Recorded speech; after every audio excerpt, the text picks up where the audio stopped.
Hello and welcome to another episode of The Big Focus. Although the What up, league people? has been concluded, right, the title has been won, but there is a lot to be played for still in the Premier League, especially if the team that you support are still stuck in that little mini race. We call it the European Grand Prix, which is the Champions League spot. So it's really bottleneck right now. Everybody is just about 2 or 3 points away. So we've got a lot to talk about, and we've brought a couple of Chelsea fans on board today. We've got Kenneth and Shah. All right, they come from the blue camp, and of course we've got another familiar face, which is Yem, of course representing the red half of Manchester. And today onwards, we have changed slightly the dynamics of it. So right now, the show it would not be just Anwari blabbering alone. I'm joined by my good buddy Joel as my co-host. Joel, you good, big boy? What up, fellas? I'm good, guys. I'm good. I'm so happy, so excited to be part of this. And yeah, let's get this show cracking, bro. Let's go. Let's go, man, and let's go. And for those of you guys who are watching us live, first and foremost, we would like to apologize, like Joel, for the technical issue. Right now, So sorry about it, man. Yep. this is what happened when you go live. Sorry for to all the guests as well to actually keep you guys waiting. I know you guys are ready to go, especially I know Kenneth and Shah, you got a lot to actually just unveil from your closet, especially when it comes to Chelsea. And Yep. for those of you who are actually watching us live, please do also just leave it in the comments section, whether be it Facebook or even YouTube as well. Joel, they Yep. should know the drill by now. Place it in the comment and we will pick them up. Yeah, guys, just comment whatever you want. Anything. If you like it, if you think we are cute, we are good. Also, you can comment it. Yes, but if you have any questions, please do comment it. Thank you, guys. All right, and without further ado, let's cut into the action straight away. We'll speak about, of course, this is the European Grand Prix. I think it's best that we actually bask in this current moment because, as we know, F1 actually kicked off as well. And what a Yep. drama, man! We're not going to speak too much about burnt tires and also crashing cars, but I think this is again in team or rather in sync with our current team right now, which is the European spot. Everybody is vying for the coveted spot of the Champions League. And although a lot of, I think a lot of position or rather a lot of influence hinges on the decision on the Man City ban, but Oh. even without the influence of the ban, I'm very sure Chelsea and United they are in a prime position to actually qualify for Champions League. So Oh, let's exactly, again man. head right straight into the action. We've got first Kenneth. Kenneth, this is your first time joining us. Kenneth, maybe you want to introduce yourself to our crowd out there because it's really a rarity that we get a Chelsea fan. I don't know where they go into. Maybe into some hiding because the 4 5 years it hasn't been a Chelsea. But Kenneth, you are brave enough. You are bold enough. Keep the blue flag flying high, man. First and foremost, when did you start on this Chelsea revolution?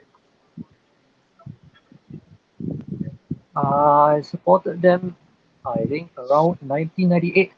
When the 1998. coach was Perfect, bro. Gianluca Vialli. Yeah. Lucas That's Vialli. great, kind of. Back then, we had played like Zola. Yeah. Grand Funkel Zola, Yes. my friend. What's your fondest memories of Zola, man? I think the back heel against Norwich. They scored that back heel. That's And right. That's right.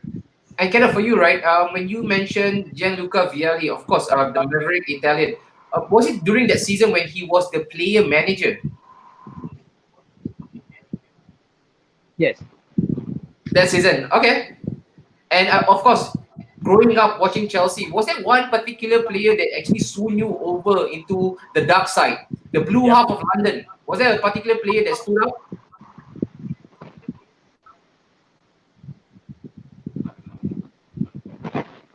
Not really, yeah, but I was like just following their game, but then I always follow the results in their game, but then I realized I support Chelsea. Okay. I think that's quite a good love story, Joel. I think Yep, everybody's supposed to definitely. like that. I think nothing falls for nice for Chelsea, man. But yeah, it's always nice to hear from a Chelsea fan. All right, let's move on to the next one. Shah. Shah, I know you've been waiting for a long time, Shah. Again, you are not Yes. clad in blue, you're clad in black. All right. But then again, I really hope you are not ashamed to speak about your fond memories of Chelsea. First and foremost, the same question that we have actually posted to Kenneth. When did you start supporting Chelsea, Shah? Okay, I started for Chelsea. I think almost the same as what Kenneth has spoken. It was on was on Gianfranco Zola time. Okay. I remember that time I was still a small boy. I remember the Chelsea logo was still the old one, which is the yellow lion thing. Mm-hmm. And there are other legend players other than Zola, such as, if I can remember, was Melchior, Makelele, Oh, Wright Claudio Phillips, Makelele. Wright Phillips, and yeah, that's all I can remember. Oh, And okay. my love towards the club grow the when Abramovich starting to take over the club. He changed Ooh. over the logo, and then the Jose Mourinho coach Chelsea, and that's why I started to follow the club consistently, but not so much over that time. So Perfect, sure. yeah, majority of my family was mostly Man U fan and Liverpool fan. So if I can remember, I Oh, was the only Chelsea fan. So on that time, it was chaotic lah. When my club versus Liverpool versus Man U, then if let's say my club lose, they will laugh at me. If I win, I will laugh at them. So there's a bit of bonding lah between my family if those club go against each other.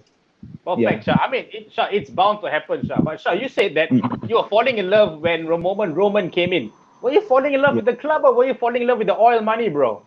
Come on, No, Joel. Tell him some mm, respect, man. He started way before the time, man. Right, Shah? You gotta actually, defend actually, yourself.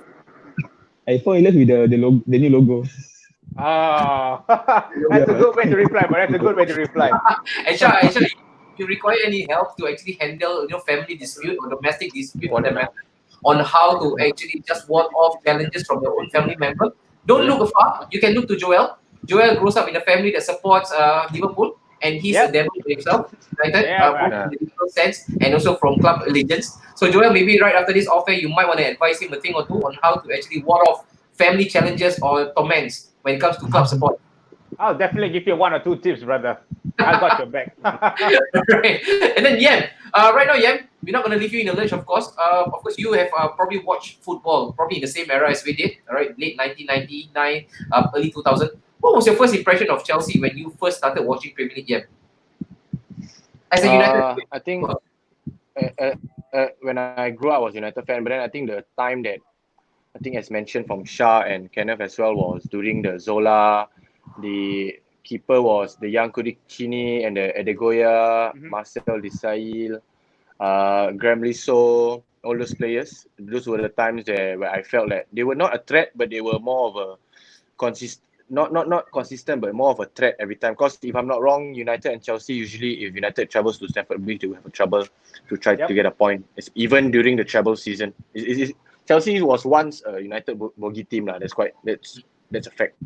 And after Mourinho took over, I mean, I think Mourinho and Ferguson duels were more of a very tactical point of view because he brought the Portugal flair to the EPL, which is quite interesting considering he started the 4-3-3 trend during that time, during the 2004-2005 era. So I think Chelsea are quite a strong team, man. Yeah. Definitely, man. Definitely. Yeah. And Joel, yourself, right? Again, you're a United guy as well. When the news broke about Roman, just again, the acquisition of the club, and then came the flurry of transfer activities. Hernan Crespo came to Stamford Bridge. My oh my, that is something that again beyond anybody's wildest imagination. We saw Veron, clad in the blue of Chelsea as well. Makelele soon actually followed suit. What do you make of that revolution, man, Joel? Were you irked by it?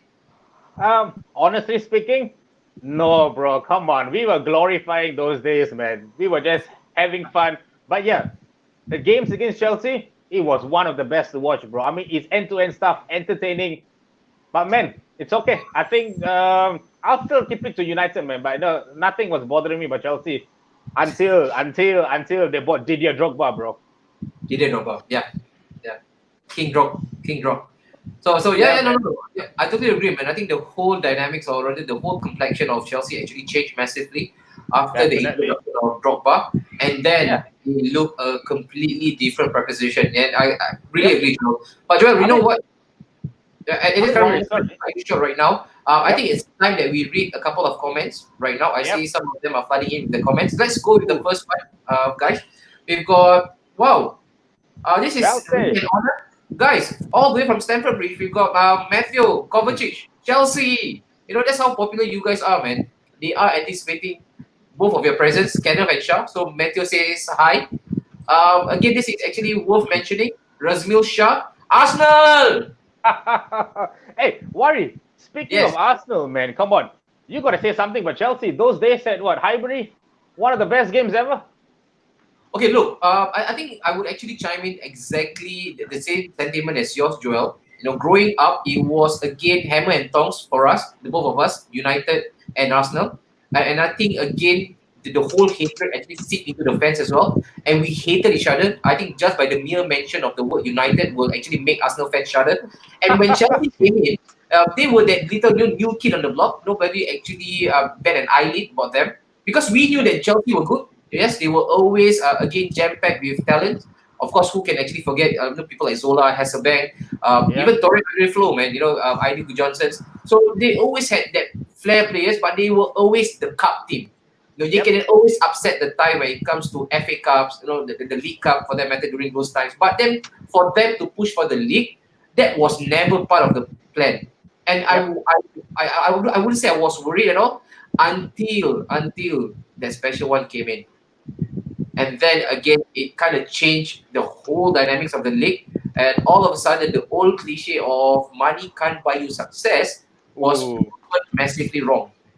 beauty, man, beauty. Yep. All right, let's go on to the next one. Mohammed Shadiq, what up? Hi, Shadiq. Hope you're doing What good, up, man. fella? Hey, Shadiq, can you please tell your players to sober up, man? Because Liverpool has been spanked quite badly against City. Something that we're going to speak about. I think Yem has something to say about that as well. We shall leave that to Yam the Slayer. Yeah, we're gonna leave it to Yem later on about Liverpool's agenda. All right, so you guys wanna just hang on. We know we've got a couple of Liverpool guys chiming in today. Muhammad Haikal Ismail, what's up, guys? Hey, Haikal, hope you're doing fine as well. Hopefully, you're not as drunk as many of the Liverpool players are. There you go. You never walk alone. And then Sai Faris, hello, guys. Great to hear from the Chelsea fans before Roman's money. Yep, that's true. Faisal, how are you, Faisal? Again, hope you're doing fine over there. Frank LeBeuf. Ooh, Oh, wonder. what a defender, man. And then Sai Faris, with banters comes bonding. I agree. I agree. Joel, Oh my goodness. okay, Joel, maybe you wanna again just clear the air. Well, let's just say I don't like to drink Red Bull though, but with Jägermeister, definitely I will take it. But I don't know. I'm just hyped up for this show, man. Come on, we gotta hype up this show. We gotta crack this up, man. Come on. But thank you, guys. Thank you, Shadiq. That's why you're the co-host, right? You know, we just don't pick any average show. We need life of the best Chelsea signing ever, Ashley Cole. Sai Faris, another mention of Ashley Cole. You will be banned from this stream. Don't mention Cashley Cole anymore. Robin and Chelsea is fire. Yeah, I agree. And then the next one, last one. Hafi Hakim, the pair of Terry and Carvalho is as instrumental as Drogba up front, though. Yeah, I kind of agree. Yep, definitely. Agree. And as you know, that was again the trademark, right, Joel, for Chelsea. They were watertight at the back. And I think their first season, they conceded only 15 goals. And right now, the record still stands as it is. Is still impregnable. Nobody has actually come close to them. But then again, I want to push this over to Kenneth. Kenneth, just reverting back to Hafi Hakim's comment, right? The pair of Terry and Carvalho is as instrumental. Would you agree with his sentiment?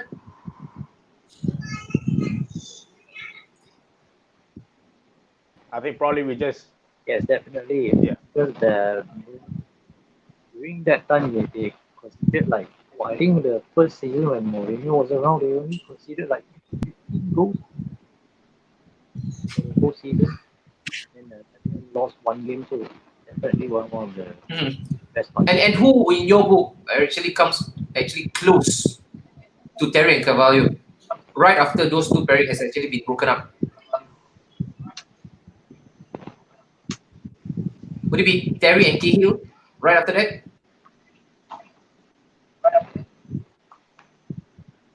Maybe not so much. Not so much, huh? Okay. Joel, I think, Terry you got anything for Shah there? Sure. looking at the time that I think one of my favorite players that I'm seeing in that comment is Didier Drogba, man. Man, he was one of the best that I've ever seen. I think the best striker that it's my favorite list. What do you think of him, man? I mean, do you think that Drogba in this current time, in this current present season, do you think he would have made it? Yes. I mean, Awesome. there's one thing. Drogba is my idol. There's another reason I love the club. And when the club is down, he's always there. Yep. And when the club hits the goals, and he is always there. He's the so-called, what He's like the club instrumental there. during this time lah. If he's still still active. Yeah, man. And I still remember during the Champions League final, his header. Ooh, from the corner. Yeah, I remember, man. From the near post. That was pitch perfect, man. Wow, it's a turning point. It's a turning point. And Yeah, he's a man. player that really passionate to the club. He's not doing for the money, but he's doing for the club. And that's what the club is missing right now, to be honest. I mean, give it some time, brother. You have another Didier Drogba in disguise, man. That's my man, Tammy Abraham. Just give him some time. You guys will be there. Okay, let's hope that Abraham can actually do the job. But again, and he's not doing that bad, guys. I think in terms of his goal return, that is completely unexpected. So for Tammy Abraham, a young lad, of course, he had prior experience in places like Swansea and Aston Villa. But for him to come in and to actually shoulder the burden of goal scoring, I think he has done, spectacularly well, right, Joel? Yep, he's done not too bad. I think for young lad, I think he's good. Yeah, I think for a young chap as well, a young English chap, right now he's probably the beacon of light. Right now, of course, the burden always falls on Harry Kane. But hey, if Harry Kane is not performing up to task, he knows that he has Tammy Abraham right on his heels. So definitely, man. Let's go to the. Do you forget about Rashford? Yeah, I'm coming back to that, man. Yeah. We were coming there, man. Yeah, come on. All right. Put some respect on his name. Put some respect. Yeah, wait. Just hold on to the banter, man. We should start about half an hour later into the show. Let them warm up first. Yeah. Give them some chance, man. All right. Razmil Shah mentioned here, as an Arsenal fan myself, I hate to say that Drogba is simply a complete striker after Thierry Henry. You know what, Razmil? I think it's really hard for you to agree. At that point. Even for me, as much as I hate Didier Drogba because he always has our number. But one thing for sure, I would love to have Drogba in my team all day long. Yep. All day long. Right. So let's move on to right now. The bread and butter of this show, of course, to again, let's stick to the theme for today, Joel. This is the European Grand Prix. So I think what better way than to start with Chelsea right now, who are actually leading the chasing pack. So, but before we do that, just to add a bit of context into this conversation, let's look back at a couple of matches they've played. So over the span of last 7 days, they've actually played 3 games, all right, in the whole entirety. So of course, and the best thing about those 3 matches, they all were high goal scoring matches. All right, so let's go on with the first one. This was a bit of a banana skin, I guess. West Ham, nobody actually expected this result. I see Yam actually smiling there, and also Joel. Joel, I know you're trying to keep it inside of you. You know, you can let it go. We all know that you're a United guy, rubbing your hands right now. Kenneth, West Ham 3-2.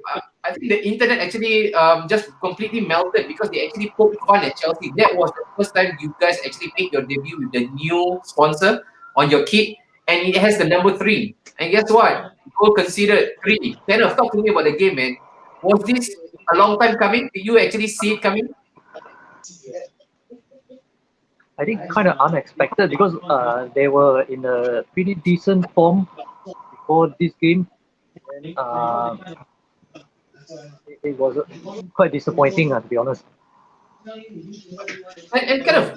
this is where I think again a lot of doubts have actually been thrown or casted on Frank Lampard's ability as a manager, and also just the completeness of the efficiency of Chelsea when it comes to the squad itself. When it comes to the defense, right, Kenneth, right now, do you feel that you guys still need massive upgrading from what you currently have?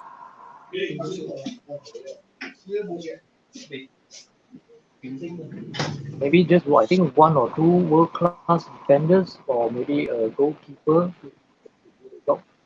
The players they currently have are quite decent, but maybe the coach or people feel that they are still not at the world-class level yet. Interesting, Kenneth. Interesting. I mean, speaking of you saying that you need another world-class keeper, do you think that Kepa is not up to standard yet?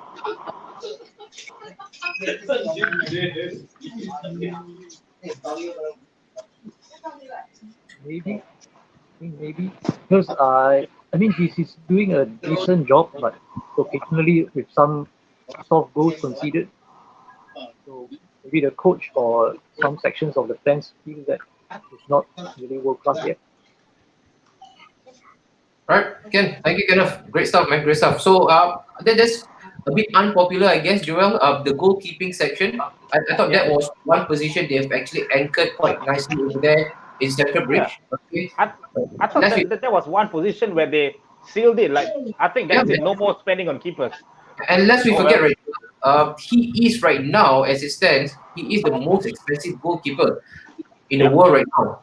So Kepa still has that tag. But then again, for you, right, Shah, is this where the tag is actually just weighing down on Kepa? Do you think that's the case for him?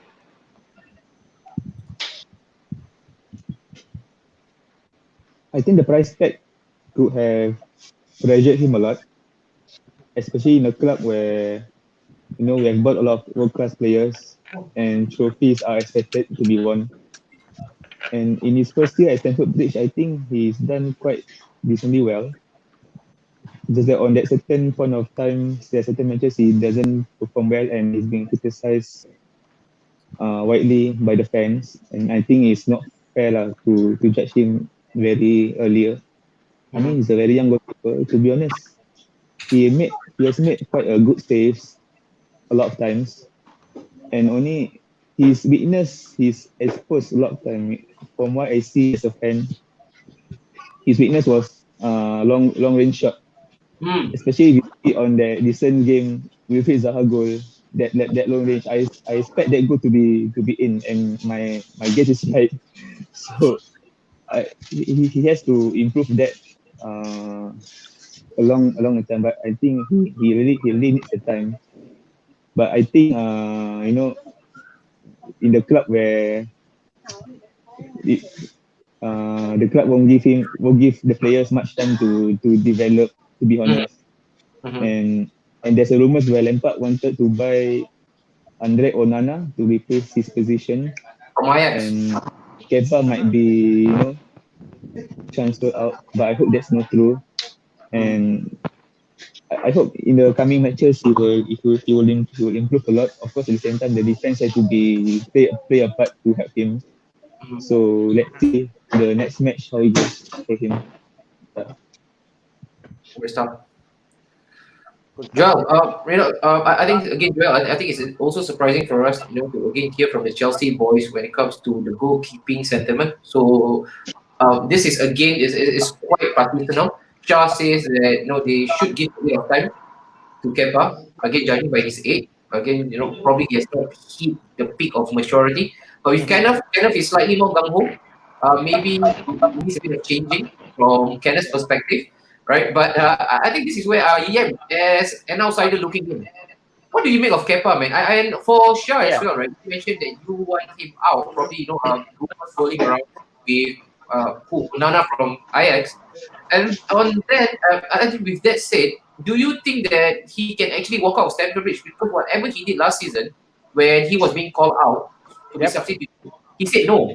So what makes you think, Shah, that he will leave the Stamford Bridge if his number is up for him to be transferred out? He will probably say no as well. He will stay. But then again, that's probably again the toxicity that he brought in. Probably again just spin a couple of heads around. But then again, looking at Kepa, what's your own rendition on Kepa? Is he a keeper that you would have in United right now?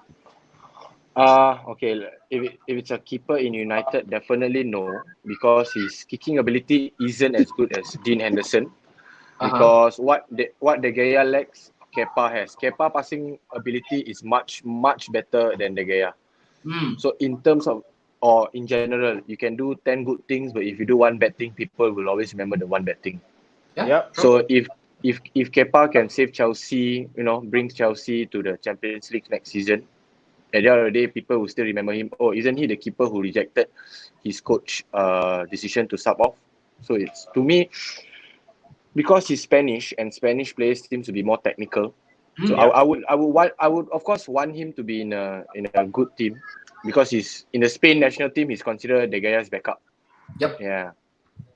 I think, yeah, if I'm not wrong, I think he's number one right now. I think Kepa is starting instead of De Gea, I think. I think in the past few matches, I think it's been Kepa that's been starting. But yeah, speaking of Kepa, I think he's good. But do you think the front of his defense is too old? It's an aging squad, like Rudiger, Alonso, and Cesar, Kurt Zuma. I mean, that boy, shucks. He's like another Chris Smalling, man. Yeah, the French Chris Smalling, Kenneth. Come on, Yeah. man. What do you have to say about your backline? Because it seems like right now, for the longest time, on the back of all your championship, one thing for sure, one established pattern was your defense. It was impregnable. But right now, it seems like it's fast becoming your Achilles heel. And like Joel mentioned just now, like I mentioned, and I also did actually post you this question: does it really need a massive upgrading?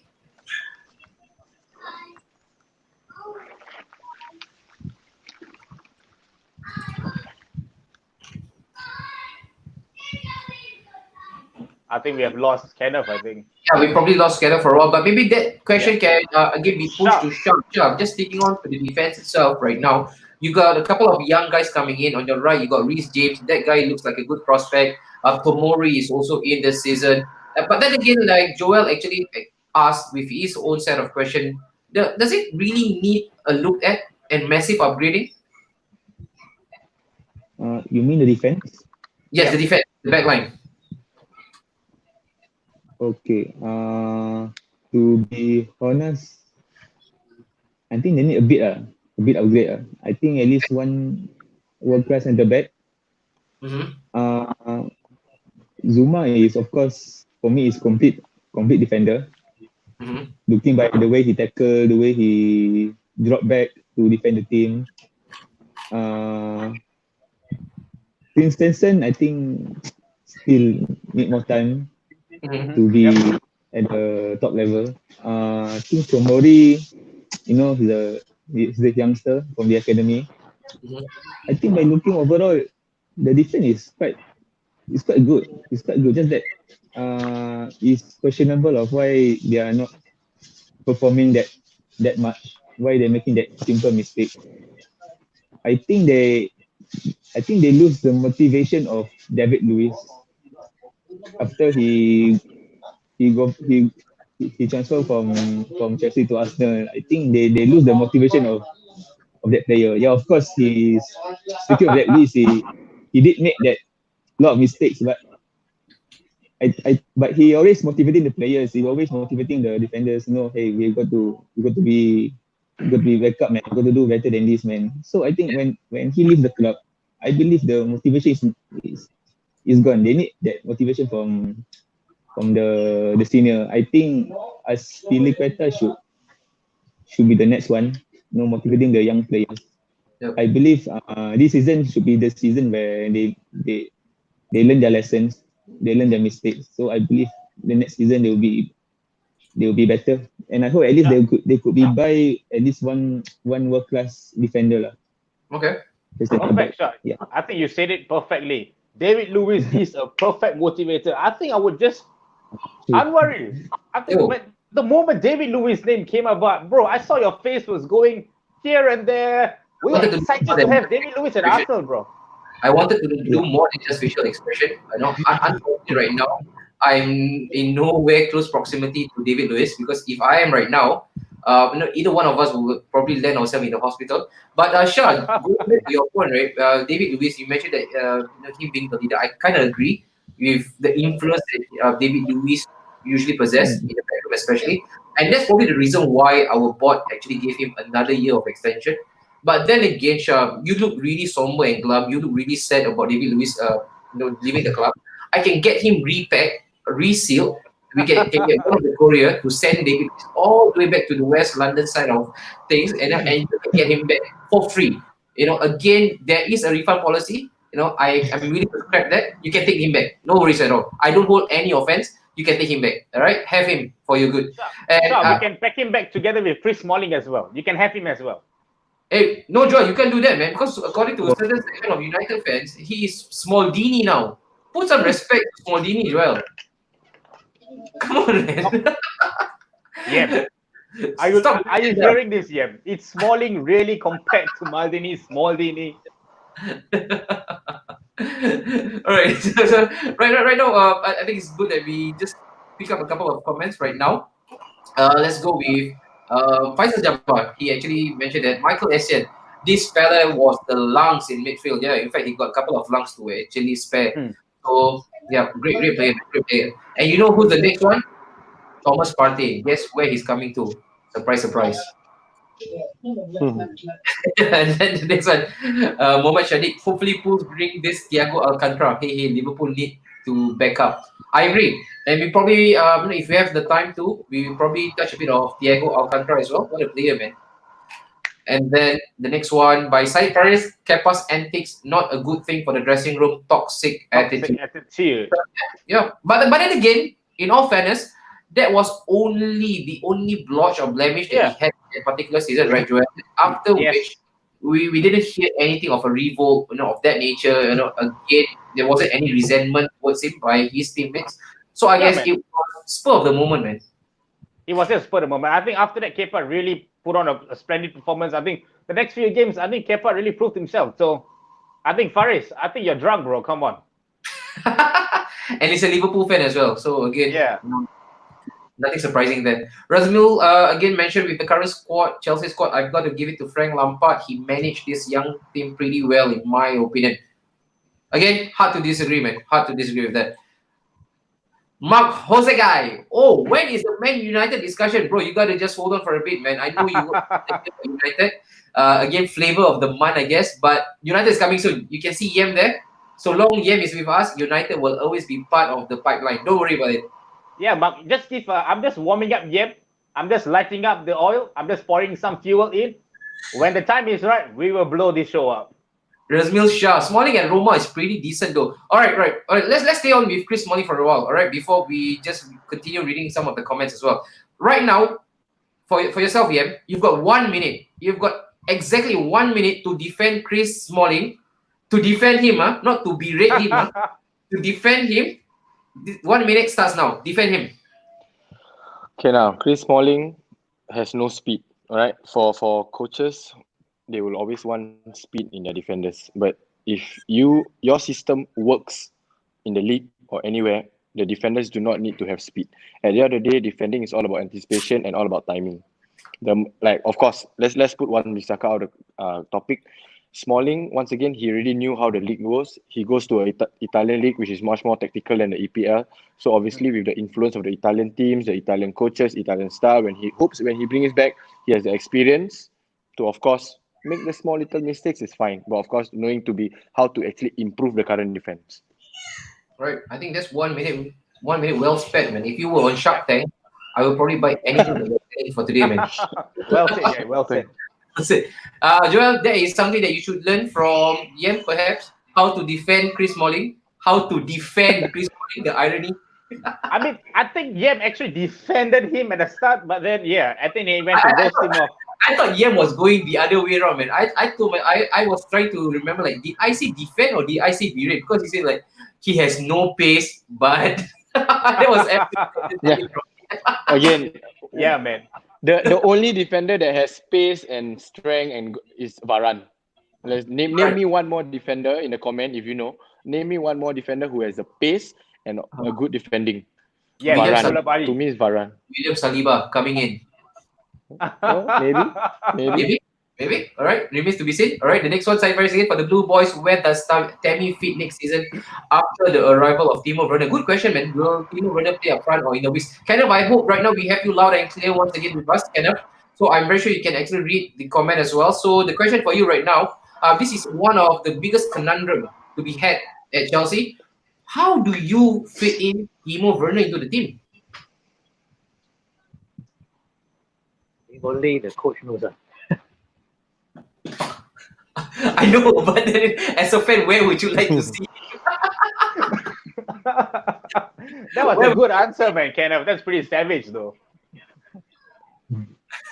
Yeah, I think Werner has shown that he can play on the wing.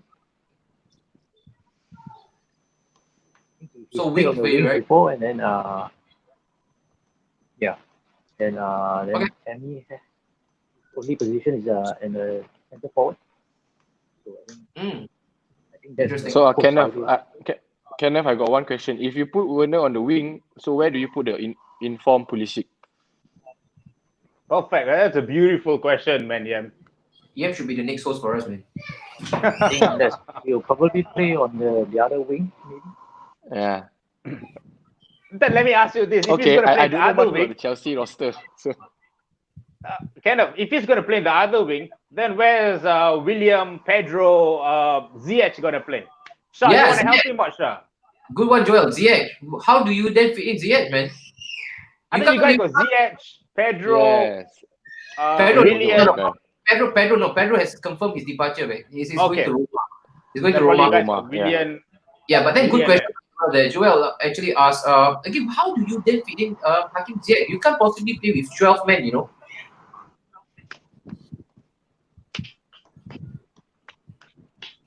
I think we're having some technical glitch with Kenneth. I think we should throw that question to Shah, though. I think Let's go, he's Shah. willing to answer. Yeah, I think Take I that can on. feel Shah that wants to answer that.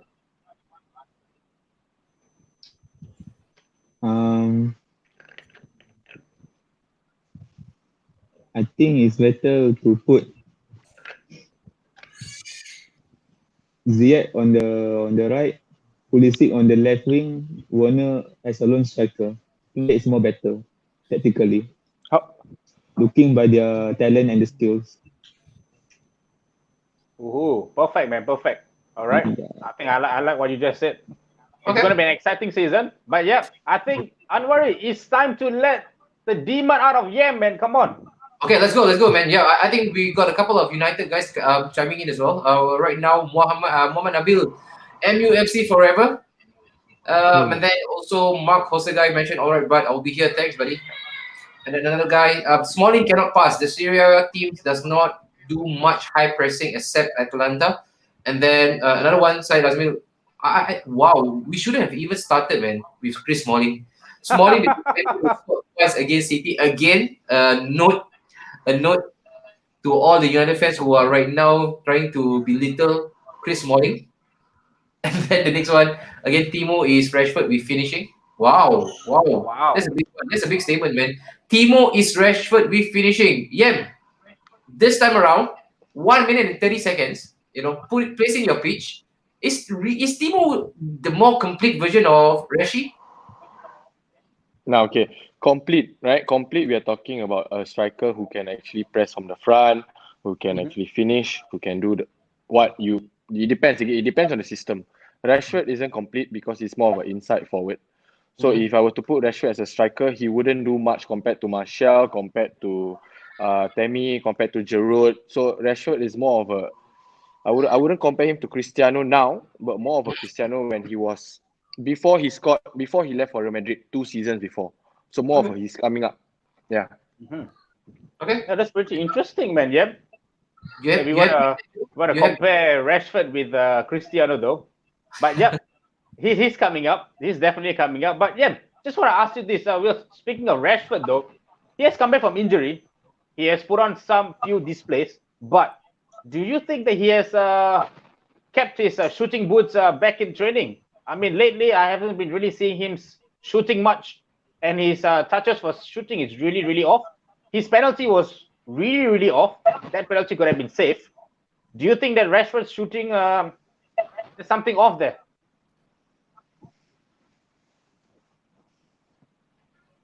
Okay, I think Joel. I think right now there's a bit of again just an audio glitch between you and Yem. Yem can't possibly actually hear you. Let me just relay the question. Yem, Joel actually was asking, what's happening to Rashford right now? It seems like he's actually missing his scoring boots, and Joel also did mention that even with his penalty, it looks like a guy who needs a bit of confidence because that penalty, right, any given day, it could have been easily saved. What do you think of Rashford Yeah. right now? Rashford right now, okay. Now I'm not gonna bring another striker into the team because we're talking about my team first. So Rashford again. So Wait. okay, I'm gonna stop you there. Who did you actually intend to compare Rashford with? okay. That number 9 from Liverpool. Oh! Yeah, There's can you He hear me? hasn't scored a goal. Yeah. I Yeah, mean, yeah, the can you hear me? Yeah. Liverpool fans can come at me, but at the end of the day, he made Jurgen Klopp's system work. okay. So there's two different things. Right. He can't score, but he made the system work. You take him out, the system can't work. It's simple as that. That's why Jurgen Klopp wanted Werner, but of course Chelsea quickly snapped the deal, which is congratulations to the technical director who did the job fast. So again, Rashford is more of a, if he can't score, I'm happy with him assisting. To me lah, Yep. Okay, that's good. Fine enough. That's good, man. definitely. Good. All right. And let's go with another comment here. Kamaru Zaman. Hey, hope you're doing good, buddy. Werner plays similarly to Rashford. What Nagelsmann has been Yes. doing in Leipzig. Yeah, probably you can actually agree with Yep. that. And then Willian is going again. Got to agree with you. But right now he has not been sorted out yet. Sure. Right now, since Kamaru Zaman brought in this issue of Willian, right? What's happening with Willian right now? Is he staying? Is he going? Uh, there's a strong rumors that he's going out, but from what I heard, he wanted to extend to few more years, but because his age is, going to 30 plus. But then I heard, the Chelsea, the system policy is when the players reach the peak years, when they're gonna reach to 30 years, they want to extend the players to few years, and it happens the same to Oliver Giroud, which Giroud already extended to 1 year, and if I'm not wrong, Willian has extended to I think 6 more month contract. Okay. So if that's the case, if let's say William go out, from what I heard, he might go to, I think the earliest rumors was Barcelona, Wow. and I think the latest one from what I heard Liverpool wanted William. Is it true? I don't know. Yeah, because my friend from Liverpool say to me if William go to Liverpool, it's a good idea. So I don't know. Okay, and for Wow. the, we got Joel, as you know, we got a couple of Liverpool fans chiming in live right now with us. Guys, if you heard what Shah actually made mention of, Willian is actually now being linked to your club. I've got Shadik there, I've got Faisal Jabbar, I've got Azmil there. Dude, come Oh, on, man. Fares. Yeah, we got Faris. What's your thoughts of Willian coming into Anfield? And for Yeah. me, I see this working out because I think it's quite a rubber stamp. It's quite set and done for Shaqiri to leave the club, and he plays on the right. So I guess for a player who is again well experienced, and I feel that personally, Williams probably has another one good season in his leg. For a guy to again to come on, during the 60th minute when the match is being stretched, I think it's actually probably a good ace card to actually throw in when you need that game again to turn on its head, right, Joel? Yep, definitely, bro. I mean, looking at how Willian has came about and seeing the way he has played, saw the way he came up, bro. I mean, that game against Chelsea, against West Ham, sorry.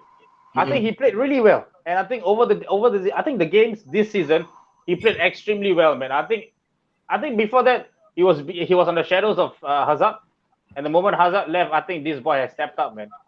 So this Yeah. boy is on fire right now. Yeah, of course. And also from Mark, Rashi has not totally recovered from his back injury yet. That could again be the biggest reason on why he hasn't really hit top form. But then again, it was a serious injury. Let's forget, if it wasn't for the pandemic, we would not have seen Rashford anymore throughout the next season or this coming season. He was Yeah, expected to man. reach only in August for the new season. Again, whether if United is actually rushing him in or not, that remains to be seen. But if the medical team has actually given a green light to Rashford, who are we as fans to say he's not ready, right? Yeah, definitely. And then Faisal actually has a question. Kenneth, maybe if you can hear me right now. Kenneth, can you hear me? Give me a thumbs up if you can. Yes. All right, cool, perfect. So who should Lampard sign to beef up the leaking backline? Oh, Any wish list? What I heard is Ben Chilwell. Ben Chilwell, the left back. Yes. And, and is that all? Generally, I think generally when I read the news and everything, I don't see Chelsea targeting any more defenders. Yep. Mhm. And I think again personally for me, right, kind of, and also Shah, again, I stand corrected with this stance of mine. If you guys don't fix the central defensive partnership between Anthony, Rudiger, and whoever he's being paired with, that could be detrimental. Because I feel Chelsea, like United, they are just probably two signings away from challenging once again. In my honest opinion, I think in terms of the midfield pack, you guys are well stocked with talent. You've got the likes of again Jorginho, Kante, Kovacic. You've got Billy Gilmore. You've got Ruben Loftus Cheek there, Mason Mount. You talk about when it comes to the midfield pack, you guys are stoked with talent up front. No second introduction needed. Many Yep. exciting talents are coming up, but it's the back that you guys need to show up. And if you do, I think this is probably Joel their time. I could see them securing Champions League with ease next season. Yeah, man, bro. I mean, the back line is, I think defense is what wins you championship. So Yep. with a perfect back line, I think Chelsea could do it. But bro, speaking of back line, yeah, I think United's back line, come on, Maguire and Lindelof. We have been having seen some horrendous defending lately.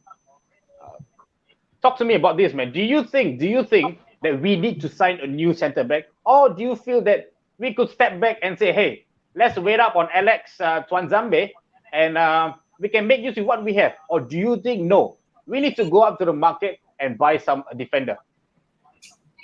Yeah. So I think again, Joel, the question, or rather, Yam, the question Joel actually posed to you.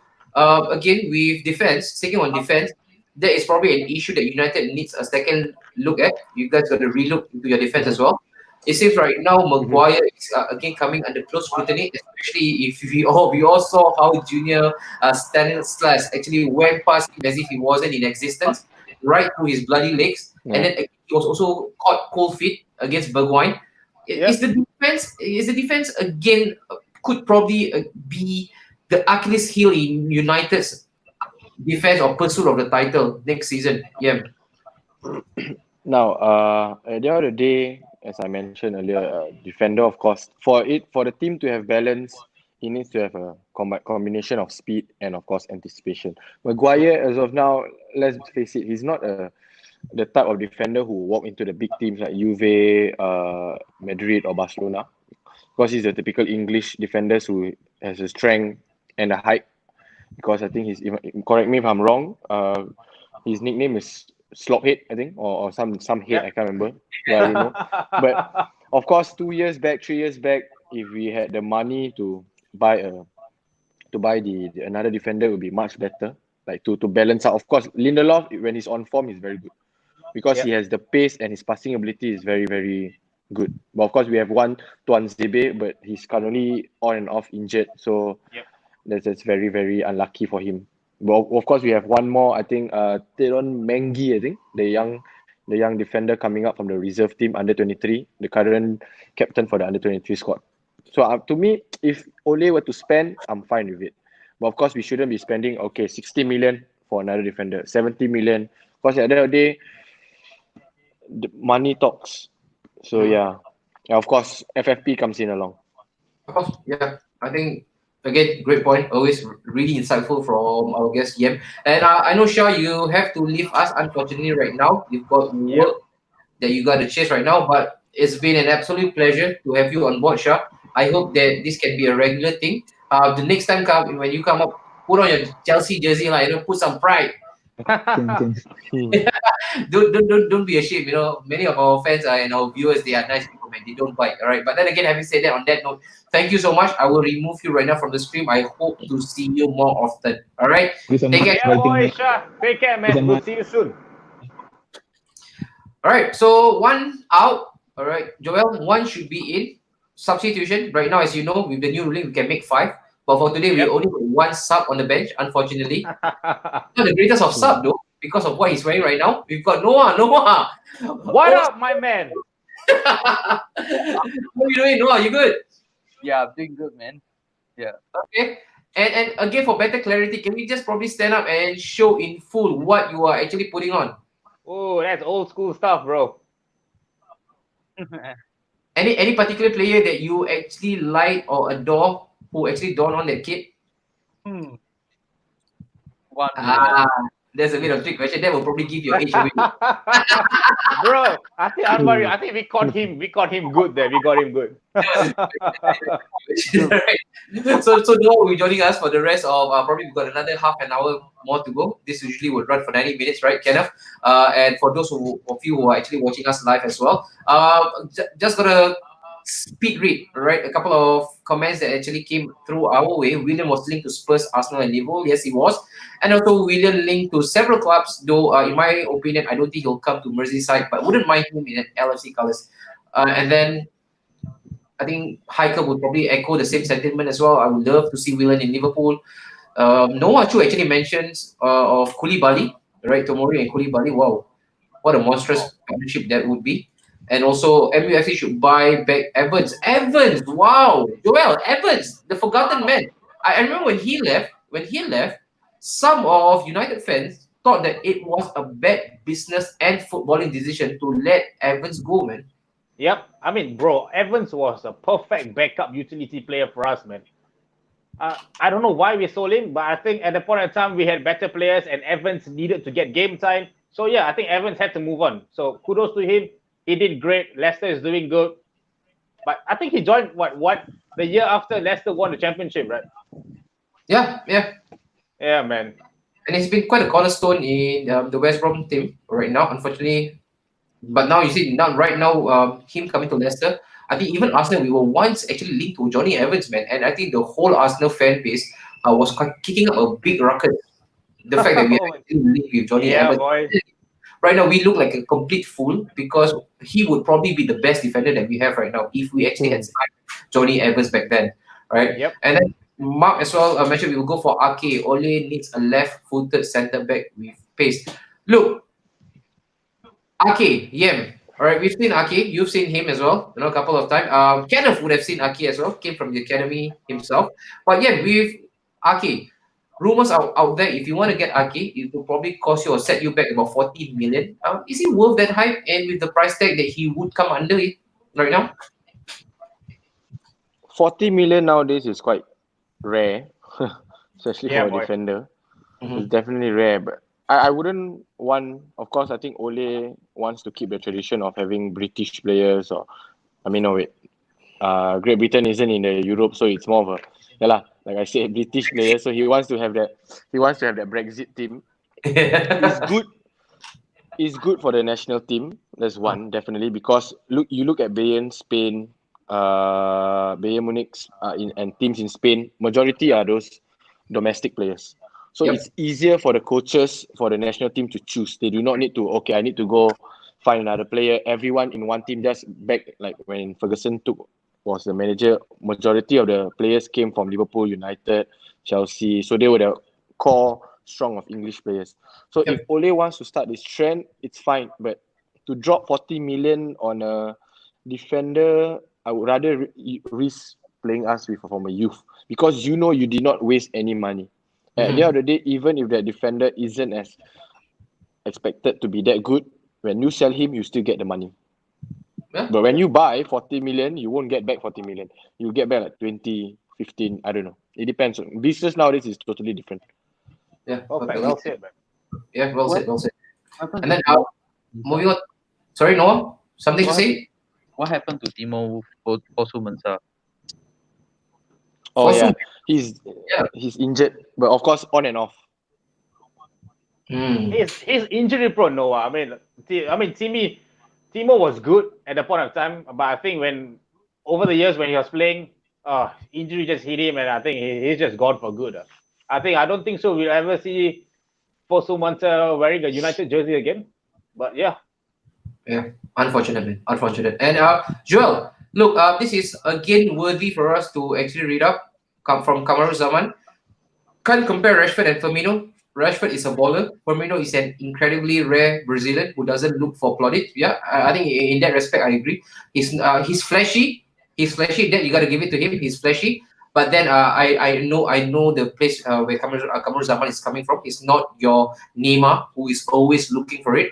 Indeed, he makes club system work, but has a higher chance to make teams like Real or Juve work. Rashford can't walk into anything in the system. I think probably we just leave the debate at that, between Rashford and Firmino, because this will go on and on without us seeing the light at the end of the tunnel. Joel? I think let me just put a full stop to this. I do not want Rashford to walk anywhere else, man. Let him just stay in United. Let him not live anywhere else. It's okay. All right, go. All right. And Noah, I think somebody actually gave you a bit of history alert. I don't know whether you player. You want this? So Kevin, when he left, he mentioned, Noah, he mentioned, you got to give it to him, man. He wanted to win the league at White Hart Lane, and he did. Yeah, he did. All right, but Kenneth, again, you have been sidetracked for a while. Sorry for that. Let's come back to you again for Chelsea right now. The next one, I know you first lost 3-2, and then you came back to the bridge 3-0. Didn't break a sweat there. Watford didn't. I think they didn't even bother turning up for the match. They were swept aside by Chelsea. And the next one, I think the recent one, it was in fact played just last night, a couple of hours ago. Crystal Palace and Chelsea. That was again a bit of a thriller, 3-2, going towards the Chelsea way. With this result, right, Kenneth, are you really confident that you can actually secure automatic qualification for Premier League? And when I mention automatic, the third spot, because all of a sudden you guys are in the reckoning. For once, you were out of it. You were actually safe in the safe zone for the fourth spot. But because of Leicester's bad form, they are in a bit of a free fall. At this current moment, it looks like you guys are actually favourite to steal the third spot. Where do you stand on that, Kenneth? Actually, I wouldn't be too confident on that because the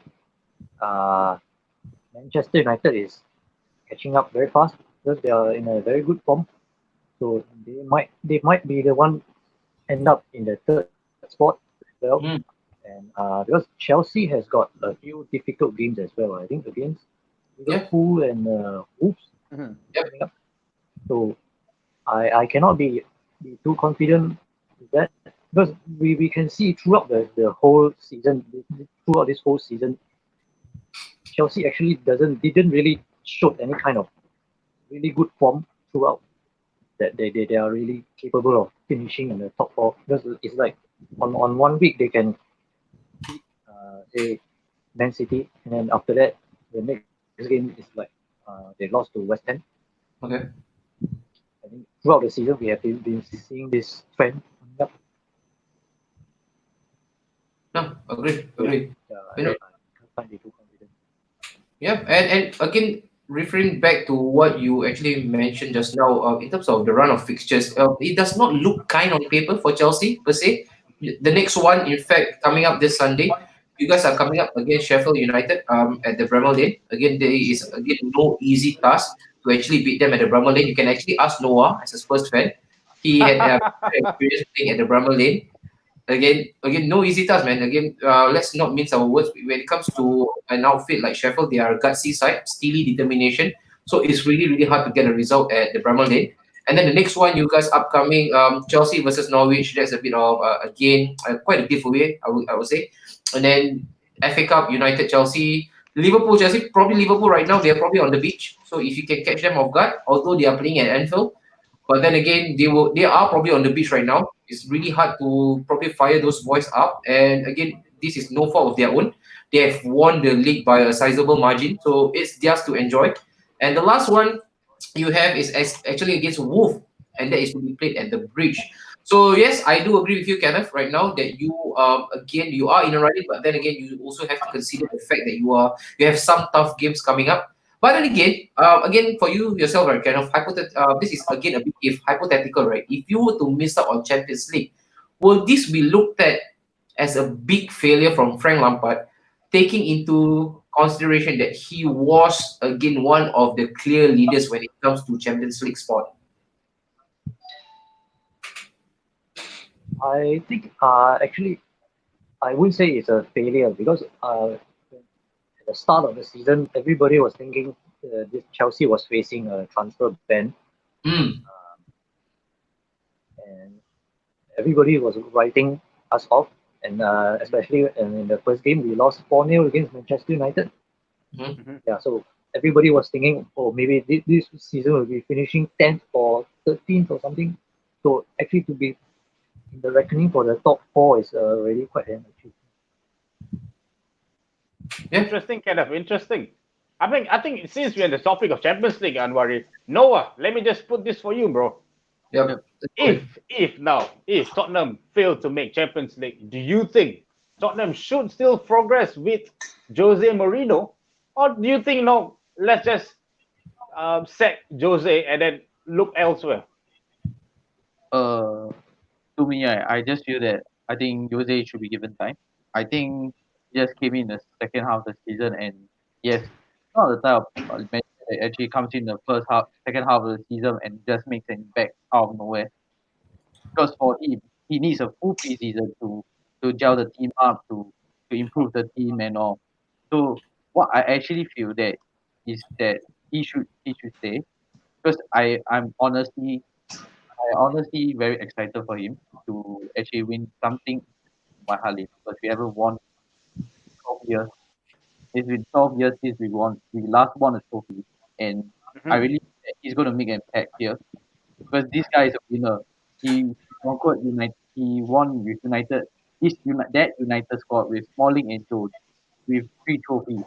So if he can't win out, if he can't win trophies in our club, I think that is a massive that's a massive element. I feel that without Champions League, I think we should rather concentrate on the league, the Europa League, and at least win something from there, because I think right now the aim is to win something, and we missed out on the Champions League final. I think this season, right, our Champions League, our league run has been so bad, disastrous, very unpredictable, very inconsistent style of play, very slow. Looks like the players have like a very low mentality in the squad. Really, I think after the Champions League final, they look very, very demotivated, unmotivated. Okay. Yeah. No, great point, great point. Noah. And Noah, again, before I move to Yem, right after this, Yem, you look a bit droopy. I hope you can again just tahan a bit.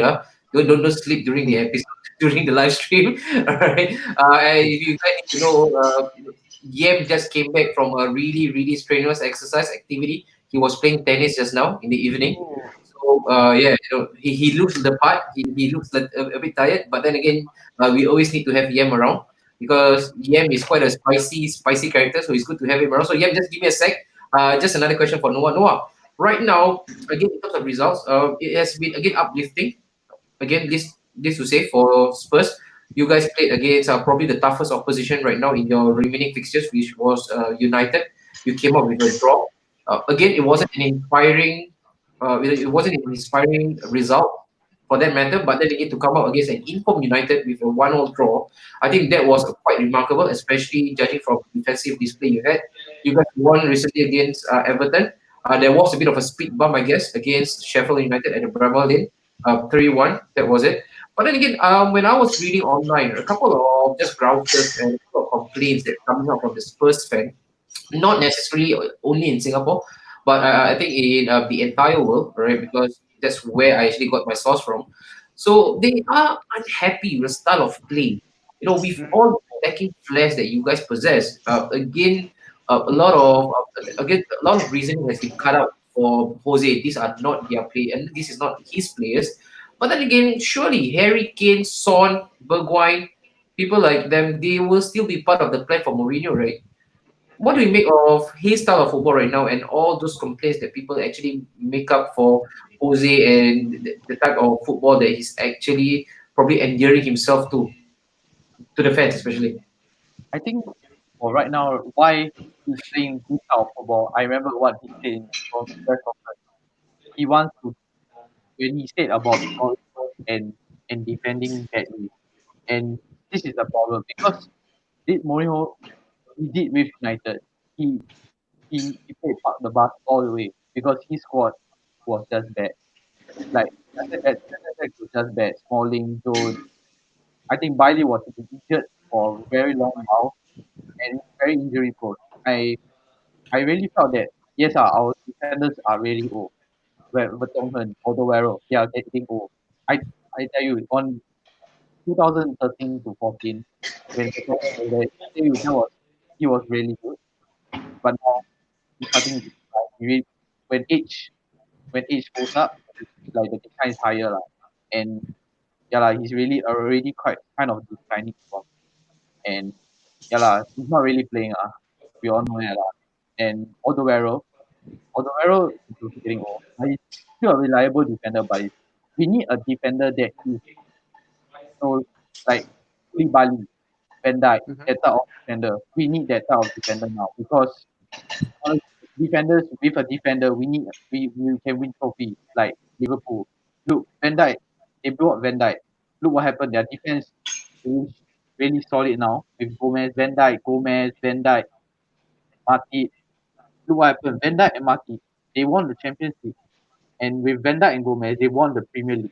And this is why this is why what is happening to our team. Our defense is very bad. With Sanchez, honestly, Davidson Sanchez is something very like a 16 time bomb Yeah. that makes the most mistake. He's, and he doesn't concentrate. And yes, he's young.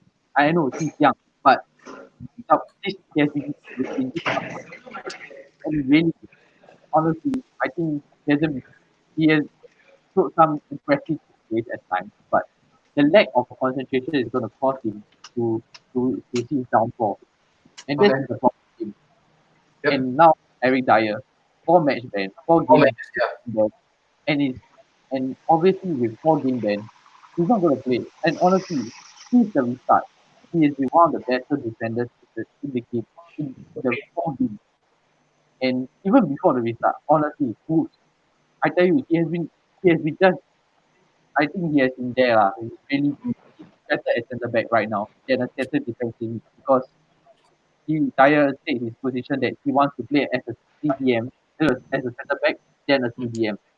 So yeah, and that's why they are playing very defensive because look, there are 10 players in the penalty box. That's the reason why because the defense isn't really it's very bad. It's just shambolic.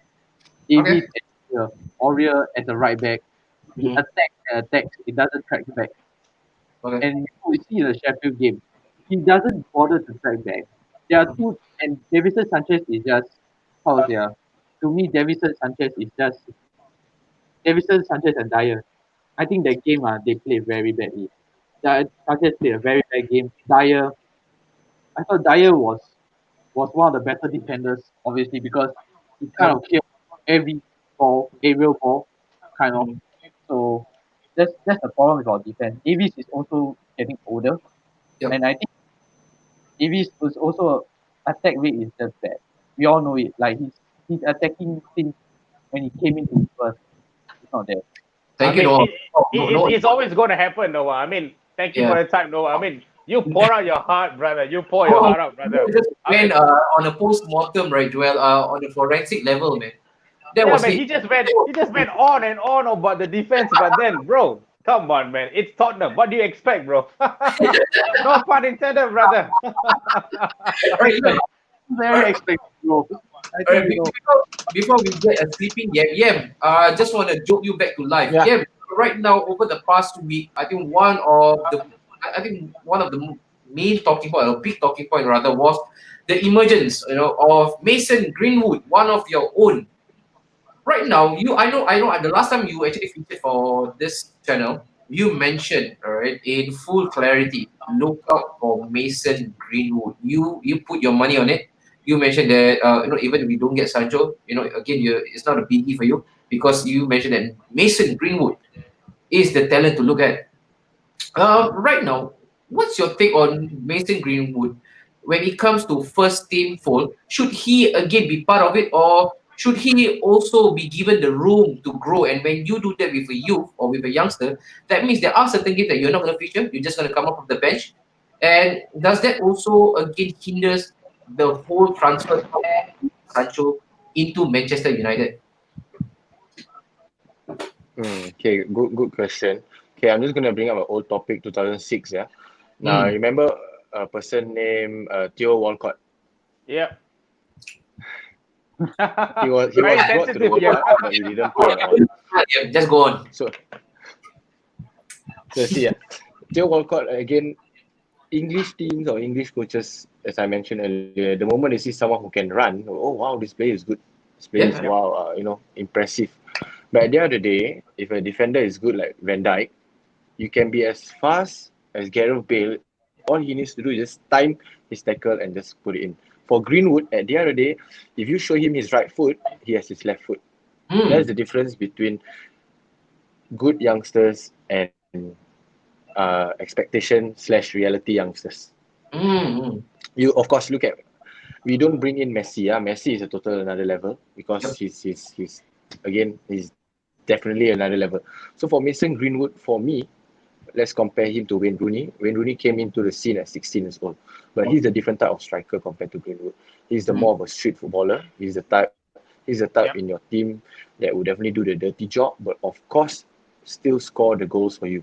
Which what we United fans were very adored to him. We love him because of that for 10 to 15 years. Yep. Ever since he came in 2004. Uh, Name me one player who scored with a hat trick in his debut for in the Champions League. Wayne Rooney. I doubt so. There's nobody. Yeah. Sorry. Yeah, only Wayne Yeah. Rooney. So again, yeah, only Wayne Rooney. So I again, mean, for Sundram would Greenwood, have done it, bro. you can raise him up like Wayne Rooney. You wanna pick him early, can. You want to don't play him and then up to maybe slowly introduce. But once again, it depends on the player's motivation and the player's technical ability. Technical ability he has. Motivation, let's compare now Wayne Rooney to Cristiano. Mm. When Wayne Rooney came in, he was much a better footballer than Cristiano, definitely. But of course, now we know Cristiano is a more motivated. He wants to be the best. He really wants to be number one. So again, for me, if Ole wants to play Greenwood, I would suggest to get him confident up playing against the lower league teams, that kind of thing, just to get him scoring goals. Now, ignore the hype, but focus on the development. Oh, there you That's go. my side. There you go. Great stuff again. Magnificent from Yem when it comes to Mason Greenwood. I think what resonates really strongly from Yem's point is again do not overly hype this young boy. He is talented as he is right now. But then again, having said that, I think he brought into prominence two different set of talent, Theo Walcott and also Wayne Rooney. Where Theo Walcott was again he was actually he was supposed to be a world beater. Yes, he did reasonably well, I guess, to be a centurion to actually score 100 goals for club. I think he did well, but then again, in terms of sustainability, how long was his career again being sustained at the top? I think right now only Wayne Rooney could just walk off from the game and say, "Hey, I've done it in three different decades. I did it when I was in my teens, I did it when I was in my 20s, and I was doing it still when I was in my early 30s." So again, All right. Mason, of course, we all believe the hype. We can see, like Yem rightly say, you mark me out on my left, I've got my right to Yep. go. And I think one of the interview he actually was asked, so which one is your preferred food? He couldn't give an answer, man. Yeah. Yeah, because he's good with Yeah, both. And but then again, yes. when we are praising and when we are actually waxing lyrical about Mason Greenwood, and then a certain youngster actually comes into contention, Bukayo Saka. Saka, and another Indian talent, I right? was coming to that, man. Don't worry. Yeah, I I'm not I trying to be I actually signed Saka for my FM 20. So I actually like Saka because of his Respect. versatility. It's He can yeah, play versatility. left back, left mid, hashtag no. down the flank, running behind. Yeah. And when it comes to another emerging talent, Saka. But then again, another club that's again they are also well packed with young English talent. That's definitely your club, Kenneth. You got Reece James on your right. You got Callum Yep. Hudson-Odoi. You've got Billy Billy Gilmore. Gilmore. Yeah, and then also you got Mason Mount. In terms of just the English talent right now that you have readily available, who is that one particular player, in your opinion, right, as a fan, that will go on to have a really, really long and fruitful career? Choose wisely, my friend.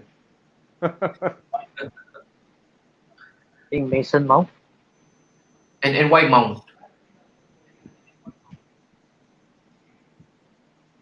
Showed that he has the ability right now, and also to follow the coach instructions Hmm. most of the time. And the coach is also very supportive of him. Get, I think getting the most games among the other English players. Mhm. Okay, and kind of just one talent that again I just want to touch on quickly. Again, he actually took the league by storm. He when he arrived, I think last season, everybody was actually astounded by the way he dribbled past defenders and stuff. This season, again, he has not again be overly productive for a certain Callum Hudson-Odoi. So there was a saga with him and what happened in his social life. You know, the wheels is kind of just falling off a bit for Hassan Adoy. What's happening to him actually right now, kind of this season? What I heard was he had many injuries. I think that there was an injury that he carried over from last season, and yeah, I think just not too long ago, I think he contracted the COVID as well. Yeah, he did. Yep. Okay. All Okay. right. Right, Joel. So I think right now England is safe to say that England's future is bright I mean, as because much as we want to say that England is in good hands, bro, you know, mm, England always fails at the end, bro. You know, they can have tons and tons of players, yep, wonderful, good young players, but at the end of the day, you know, I don't know how England manages, but they always tend to disappoint us, man. man. But then again, also having said that, right, Joel, also there was again a country who had a wide array of talent, and they never seemed to actually cross the line. That was Spain. Remember? No, they were Yep. always that threatening, and then one day they decide to win the Euro, and one thing led to another World Cup, and then another Euro. So this could probably be it, the golden generation of England. So with Yep. the team that's on display, I really don't see how and why they can fail. But then again, if there's anything for us to go by, probably it lies in the manager, Gareth Southgate. Yep. Even that needs a bit of changing. So, but let's leave the England's case alone right now, Joel. Let's quickly move to the North London derby quickly. Right, that's coming up. That's the big one coming Yep. this Sunday, right, Noah? Your team against mine. Again, in terms of what to play for, of course, pride will always be at stake. Spurs But need the we, win. So but does we us. need, And then it depends also heavily on what happens to Spurs against the Bournemouth match. They win that, they go one above Arsenal, and then but then if they lose, they definitely need that victory against us to go 1 point on top. In terms of just the mood, there won't be no fans, Noah. Unfortunately, that's quite a shame because usually you get this roaring fans behind, and again we felt even watching through TV. How do you think again with the lack of fans, again not being in the stadium, how impactful would it be for the home team, for your team against us? I think they really played their home game against Everton. I think I think they are kind of trying to get used to the no fans type of scenario Hmm. because it's COVID situation. I feel that right now is something is a new normal, and honestly we need to adapt to this new normal. So uh, so these players are actually kind of trying to adapt to the new normal with the so, but the thing is they also put their stadium song with their chants and all, so that they at least feel that oh there are actually fans there. It's like a claustrophobic type of feel, like FIFA type of feel. Because I heard they use the FIFA type of the anthems, the chants all put inside the video cockpit. So I think I think to me they are trying to get used to it. I think from United game till now, I think they are trying to get used to it. I mean, So uh, just think lah. interesting to hear some FIFA songs, you know. I mean, it's so funny that you're hearing the recordings of audience. But yeah, speaking of North London Derby, Anwari, I've got a question for you, bro. Yo, Those please. days, we were having the mighty Arsenal, and we were Mm, playing the less, not so powerful Tottenham. And Arsenal used to really dominate those games. But this time is a bit different, bro. Arsenal are picking up the pace. Tottenham are also picking up the pace. Do you think it's going to live up to the expectation of the North London derby, or do you think it's going to be just a below par game? Like, great question, right, Joel? For me personally, the biggest the veto factor for a derby is always the crowd. Right? The crowd roaring behind your back, that adds in a bit of the spice element, and that makes it all. To have a full-blooded derby, you got to have a couple of elements. You got to have a red card. You got to have the roaring crowd, and that's where I think all these elements would actually just conjure up to actually have that effect of a good derby. Just leave aside North London or any kind of derby, any sort of derby. So the crowd is usually the pushing factor. Now that we are missing that, uh, maybe the atmosphere will be just slightly decimated. You won't be getting a lot of full-blooded challenge, those lunch coming in. Although, having Yep. said that, we just saw Eddie and Katia did his lunch against a Leicester player, of course, Yep. by accident. But if you were to ask me in terms of just the balance of play, right, I think right now Spurs and Arsenal, it's on equal par. They Yep. were for the last 5 seasons. They were superior, far superior than we were. But I think right now they have actually just slightly slid down the ladder, and this is where Arsenal again is now fast catching up. So it's kind of what I see right now is a slight role reversal. We remember for the longest time. When it comes to this derby itself, this fixture, it has had never worried us as a fan, especially when we're playing with Henry. In fact, the record still stands for Thierry Henry. He has never lost a single North London derby. Yep. But again, the whole complexion has changed. Spurs are now way better than what they were before. I look at them when it comes to just how competent, the competition itself. They are our main competitor right now, especially in the both of our clubs. We are in the same predicament, unfortunately. But this is where I stand. Whatever happens in that North London derby, what I want to see is just the fight. It's just a fight. If you were to go down again, if you were to go down through the gallows, if you were to actually suffer a defeat, it does not really matter because right now the season has no relevance to me personally. Mhm. It's probably Mikel Arteta's time to prep the boys for what's to come next season. So whatever the results are right now, he holds no water. But then again, it's not derby. You got to play for the bench. Take some pride back into our season. It has been a dire season. We have to remember that for Arsenal fans. It has been a dire season. This Mhm. is again, and the biggest fear I have, right, Joel. It seems like we have not hit the bottom of the barrel right just yet. It seems like there's Yep. more. There's More to it. more traffic coming our way, and I know we have been on the bounce. Again, same thing could be said about Spurs. And the biggest perpetrator or the biggest villain in Arsenal's life ever since the year 2000 has been Jose Mourinho. He always know how to set up his team against Arsenal. So yes, then I think the old cliche would say when you are engaged in a derby, form goes out of the window. But then again, it's double whammy for Arsenal. Not only is it a derby against Jose Mourinho, Yeah, boy. yeah, and if you were to ask me how confident I am confident of Arsenal getting a victory against Spurs. I think the same confidence wouldn't be echoed if they were playing with their fans in attendance. But right now it's behind closed doors. I think this is the perfect time for us to actually just get one over Spurs.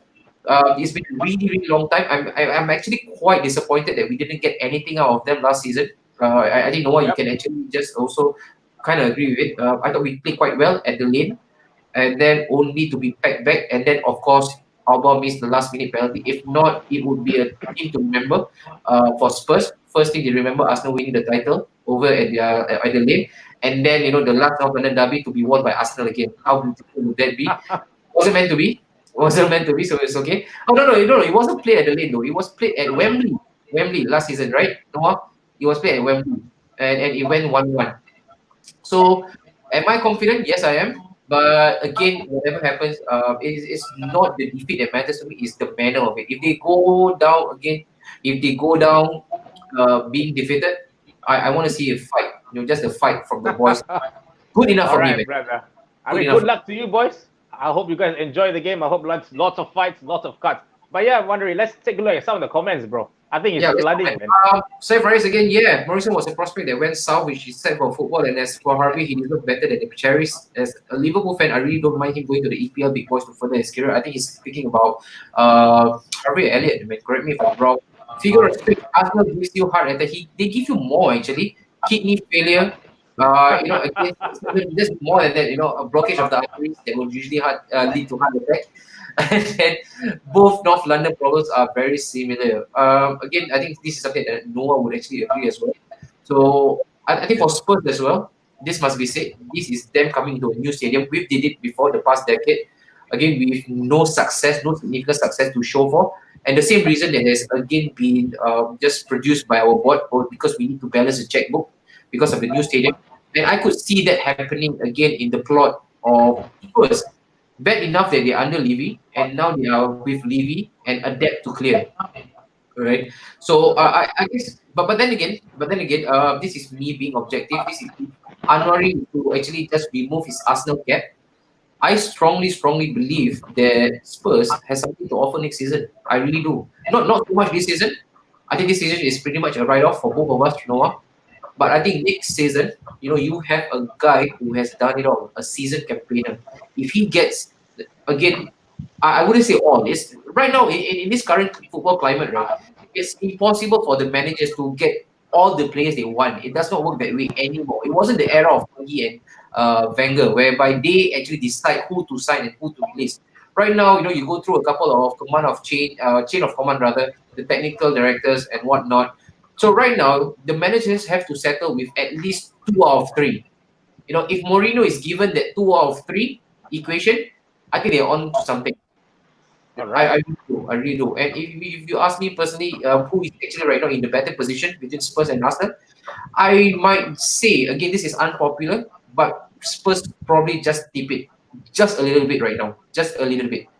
When it comes to just how ready the squad is, in terms of squad, maybe pound for pound, yeah, probably just slightly. It was a long mile for the past 5 seasons, but then again, right now they slightly tip it over. All right. All right. So right now also Faisal Arsenal and Spurs is better off not playing in Europe next season. I agree, Faisal, but knowing our board, then it gives them another reason not to spend. Bad enough their spending habit, they are super stringent, and with no Yep. Euro in the portfolio, they can just simply turn around and say, "Look, no Euro, no money, boys." And before we actually know we are about to hit the 90 minutes mark, I just want to go to Yem for a while. Yem, right now you've got your fixtures all set up for United. It looks easy on paper. Again, old cliche says no, nothing is being won on paper. But then, hey, judging by the record, you guys have been just bumping all the teams along your way. It has been, I think it has been murderous. You guys been scoring more than 3 each matches. Right now, you've got Aston Villa, that's at Villa Park, and then you got Southampton, Crystal Palace, West Ham at home, and then Leicester. Again, for yourself, again, how do you rate your chance when it comes to securing automatic qualification? Now, actually, there's one more route if you forget for automatic Europa, qualification. The Europa. Yeah. So again, if we missed out on the 4th placing and Ole does a Mourinho back in 2016, 2017, I'm fine with that. Because yet again, if we win Europa and we win FA Cup, at the end of the day, we still have 2 more titles than Liverpool. I mean, oops, sorry.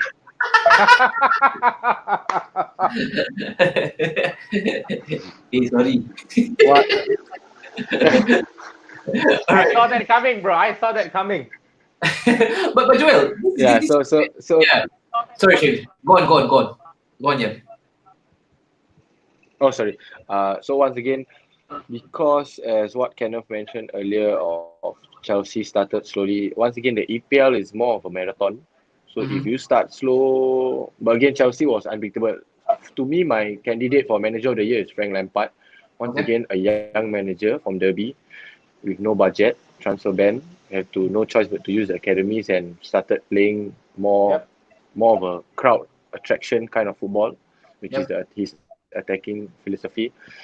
So again, to me, he's my manager of the year. But again, if he were to manage to finish 3rd place, I think that's a good achievement for them. But for us, if Leicester were to go through to the 4th place and we win the Europa and FA Cup, I'm happy with that as well. But of course, if we do not win the Europa, we obviously have to focus on the 4th place, which is fine also. But I would prefer us to win Europa and FA Cup. Okay. And as you know, your direct rival, or rather your direct nemesis right now on route to the final is that guy there, Kenneth. You guys, Kenneth, right now this season you don't have the best of luck when it comes to United. This is more than just bogey. I don't know what's the right term to use, but you just can't have their number at all. How confident you are right now, Kenneth, when the draw is being made that you guys are being fed up with Manchester United? Actually, I'm quite happy with the draw because it's actually the chance to take the revenge. Wow. Yeah. Big words, Kenneth. Big words. you some had 3 revenge, chances. I mean, Kenneth. I just want to put this across, Kenneth. Okay, Ken, you want to come to the 4th one, Ken? I think, like what Yem is saying, you guys had 3 opportunities to defeat United. We beat you home, So- we beat you away, so now we're gonna beat you in the neutral position. Like you said, yeah. I think I'm just agreeing to what Yem said. You guys had 3 opportunities. Okay, I think the first one, let's not talk about the first game. From 4-0, the Premier League started and that's it. But yeah, but the next 2 games, I think you guys should have actually get something out of it. But no, you guys ended up losing. So what do you really think will be the key factor or the X factor that you think that Chelsea can really win it this time, especially in the FA Cup semi-final?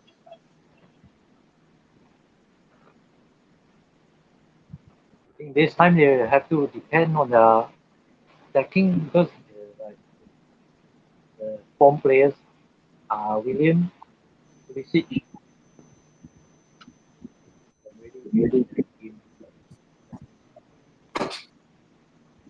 All right, Kenneth. Okay, I think United will be awaiting Pulisic and Willian. We'll see about that, but I think it's going to be 4 on the trot, bro.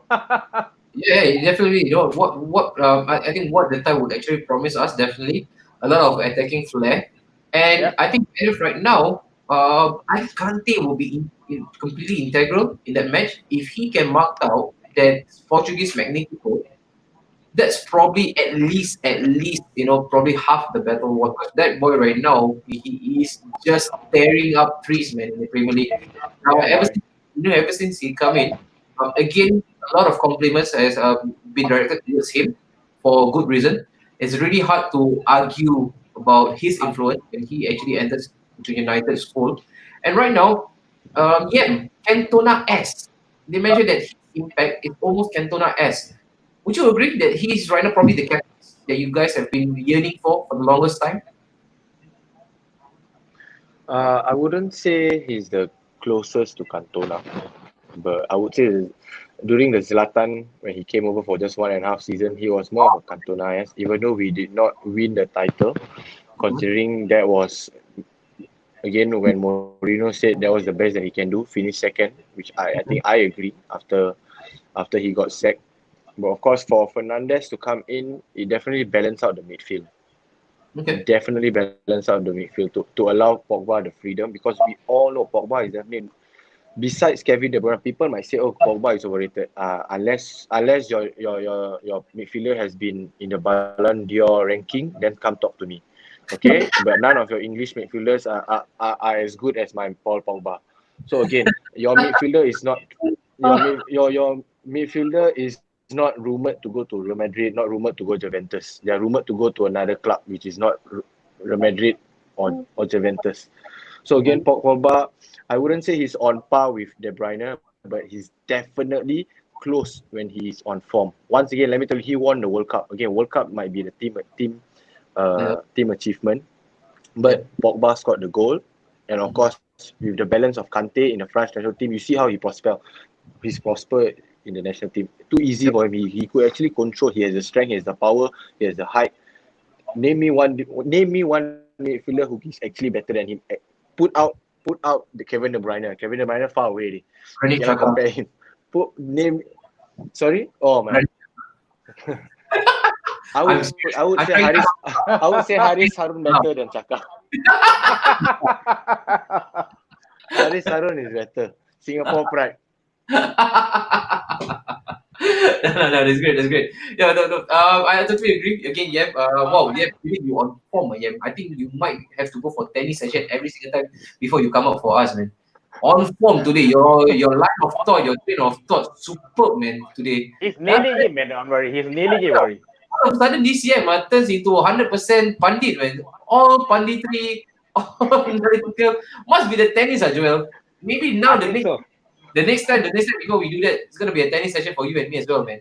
I think worry is like this though. Each time he's hitting it, it's like, oh my god, Liverpool. Oh my god, Yeah, man. Liverpool.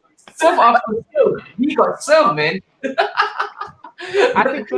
I think tonight's moral of the story is Liverpool, you just got served by Yem. But yeah, and a bit of Arsenal as well. But then again, right before we close this, right, I just want us to have again just a bit of pot shot at it. Just take a punt when it comes Yep. to it is the European Grand Prix. So let's go with our prediction and who's gonna finish. All right, top five. Just take just probably just assume. Right, let's just go with a bit of the assumption or assumptive position that Man City they are going to get the ban. Right, if they don't decide to pay the authorities, because that's usually how they roll. If they don't pay the authorities, they get the ban. The fifth opens up. Let's go with Noah. Noah. Before I ask you your prediction, all right. Again, don't go on the full post mortem. Just a quick shout out Yeah, for just a quick shout out, bro. yeah for the North London derby. Where's your money at? My money on a draw, bro. On a draw. No, I agree with you, Noah. I'm going with a 1-1. Or I'll be honest. Okay, a draw or a win for you for Spurs. The draw or loss for Spurs. On the mark. Okay, alright. He's on a roll, man. He's on a roll. See that coming, man. But if I can replay all of Noah's episode, right, every time he pitches for us, he has never predicted a win against his own team. but then, right, that's Noah for you. Noah is a really bright, optimistic boy. So Noah comes from a good background, a good family. Please vote for Noah. All right, Noah. Anyway, for the European spot, who do you have? Let's exclude Man City and Liverpool. That's done and dusted. What about the three remaining spots, Noah? I think it's a easy thing to say. I think Chelsea, Leicester, Man U. Chelsea, Leicester, and United. Okay, Perfect. Kenneth. Okay, perfect. let's go with Kenneth, man. Kenneth, let's go, man. Same thing. Chelsea, Leicester, Manchester United. Okay, in Ooh. that order. Chelsea, Leicester, Man United. You guys Alright. are writing off the Devils, bro. You guys are writing off the Devils. Joel, before we hit Rafael Nadal of the day, let's go with you first. All right. Who do you have, man? Who do you have when it comes to just again? Let's do it in an orderly fashion. Third, Okay. fourth, fifth. Okay, I'm going with third. Let's just give respect to Chelsea. I'll go with Chelsea at the third. United with fourth. I'm going with Wolves Wow. in the fifth, bro. Yeah. And Yem, yourself? Oh Yem. Okay, wait. You are the man of the match right now for today. So right after this, we will present you with the man of the match award. Let me go with one first. Third place, Man United. Unfortunately, it really pains me to say that. I think looking at the run of result and the momentum that you guys are on is really, really tough asking to just derail your season. Third will be United. Fourth will be Chelsea. And then fifth. Do you need a drum roll, brother? Do you need a drum roll, bro? I can hear you saying those names coming up, man. No, I'm not surprised if it's Wolf, man. I'm not surprised if it's Wolf. Because I'm looking at Leicester's remaining fixtures. They are really, really up against it. They've got, I think they've got, they've played us. I think they've got Liverpool or United. They got United for sure. And then they've got Chelsea as well, right, Kenneth? Chelsea's got to go up against Leicester as well. So they got a couple of big boys to actually go up against. And looking at the form right now they are in, they are that one team that will completely break the decision of the restart. Because if it was being taken from the position that they were in, the fact that you guys are now just, or even Chelsea, right now, on their coattail, it says a lot, man. But the fact that they are also still in the mix, it was definitely because of the good start that they had, and of course, many of the top teams, the traditional team, actually kind of fell off sideways. But yeah, let's go to you, man. So I've done mine. All of us have United. For me, United, Chelsea, and Wolves. Yourself? let's not forget United have a better goal difference than Chelsea. So Yep.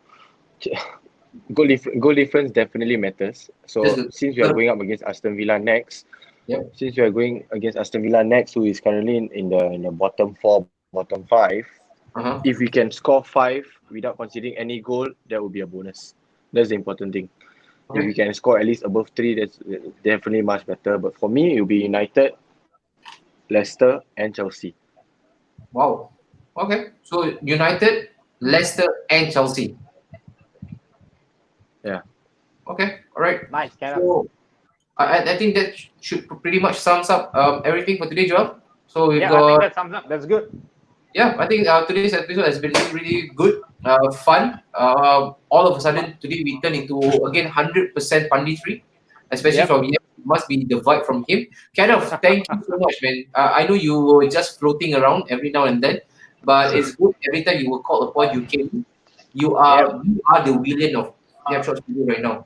You know, you are the villain. Super sub. Noah, again, thank you so much for reminding me of how beautiful Sol Campbell was when he was donning that kid. That was a reminder that's well needed for me. uh, yeah, as well. Joel, again, beautiful from you again, being my co-host. Really like the vibe as well. Guys, Yep. if you like to see Joel again, coming up as my co-host, please man, give this video a thumbs up, share this around.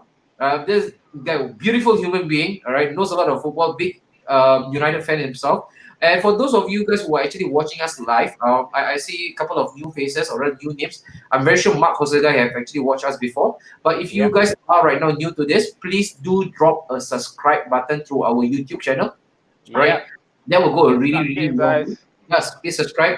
If you on Facebook, share this content around, and also do like our official Snapshot Studio page on Facebook. And Joel, I guess that's about it. Yem, sorry, Yem, I completely missed out on you, Yem. Thank you so much, man, for being part of Yes. this. Yep. No Yep. problem. It's a Next week, beautiful Thank you. show, man. Thank you. It's I think one of the shows where I think Noah poured out Sorry? his sorrows. Noah poured out his sorrows. Kenneth came in with a blow, and Yem just nailed everybody off, man. yeah, Yem just blew everybody off the park. So yeah, Joel, next week we will see them again. Yeah, Wednesday. definitely. Yeah. Oh, ZAK. Wait. Before I do that, wait, this one we must give a lot of respect. Red carpet. Mayor, how are you, man, Mayor? Oh, he just Hello, got a. sir. He even texted through Instagram. I told you Alba will score, and that was him referring to the game against Norwich. Mayor, man, we gotta speak, Mayor. We gotta speak to you one day. We got something special for you. Yeah, boy. That's me, the mayor. Yeah, we know that that's you, the mayor. But then again, that's from me, Anwari, and of course my lovely host as well, co-host Joel for today, and also from our guests Yam, Kenneth, and Noah. This is us, Snapshot Studio, signing out. See you guys again next Wednesday, same time, 9 p.m. Signing out. Take care. Mamba out. Take care.